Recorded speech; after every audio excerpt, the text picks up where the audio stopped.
Everyone loved Amelia Carter. Professors praised her. Friends leaned on her. Strangers remembered her smile. At just 20, studying at a well-known university in Hawkins, Indiana, she had the reputation of being the nicest girl you'll ever meet. But beneath that sweet smile was a girl silently screaming. What if being nice was the very thing destroying her? Hawkins wasn't the kind of town you escape, it was the kind you sink into. Everyone knew everyone. Sunday potlucks, high school football pride, and word-of-mouth gossip ruled the streets. The university stood like a polished gem in the middle of this cozy, middle-of-nowhere town. Amelia had grown up here, surrounded by people who expected her to smile, say yes, and be the good girl, always. Amelia was the kind of person who remembered birthdays, volunteered first, and offered her notes without being asked. Always polite. Always helpful. Always tired. She lived on caffeine and pep talks she gave herself in the mirror. She wore kindness like armor, but inside, she felt invisible. People liked her, but no one really saw her. She said yes to everything, not because she wanted to, but because she didn't know how to say no. It started with another late-night group project. One girl bailed, then another.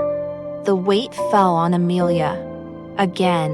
You're amazing. Thanks for handling it. Her teammate chirped. But no one stayed to help. Amelia pulled an all-nighter, third one that week. Her professor praised the work, but her name was barely mentioned. Her eyes burned, her chest tightened. And that day, when a friend asked for yet another favor, she forced a smile, but inside, something snapped. In the bathroom stall, she broke down. The tears came hard and fast. The kind that shake you. Not just from exhaustion, but from the crushing realization that she mattered to everyone only when they needed something. In that moment of rock bottom, a quiet thought rose up like a flare in the night. This isn't what kindness is supposed to feel like.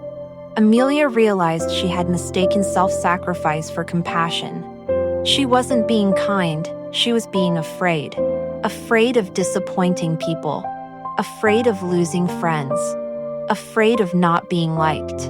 But what about liking herself? It felt like trying to lift a truck off her chest, but when her roommate asked her to edit her essay, for the third time that week, Amelia simply said, I can't. Sorry. I've got my own stuff. The silence that followed felt heavy. The roommate blinked. Oh, okay. Nothing exploded. No one yelled. And for the first time in forever, Amelia felt a strange sense of power, not over someone else, but over herself. The more she started setting boundaries, the more people revealed their true colors. Some stopped texting. Some made snarky comments, "You've changed." But the people who mattered, they leaned in. They respected her time. They asked instead of assuming. One even said, It's cool seeing you put yourself first. Her world got quieter, but better, clearer, more peaceful. She stopped feeling like a servant and started feeling like a person. Amelia began journaling, saying affirmations, going for walks without her phone. She picked up painting again, something she dropped years ago to make time for others. Her smile returned, but this time, it wasn't for show. It came from a deeper place. She wasn't angry. She wasn't bitter. She was just awake, aware, alive. She no longer ran on empty. She was full of energy, peace, and real joy. Moral of the story. Amelia didn't stop being kind, she just stopped being a pushover. And that made all the difference. Being nice doesn't mean abandoning yourself. You can be compassionate and still have boundaries. In fact, real kindness starts with being kind to yourself. If Amelia's story made you pause, reflect, or feel seen, don't keep it to yourself. Drop a comment if you've ever struggled to say no, or if you're learning to put yourself first. And if this message hit home, give it a like. It helps more people find stories that heal and empower.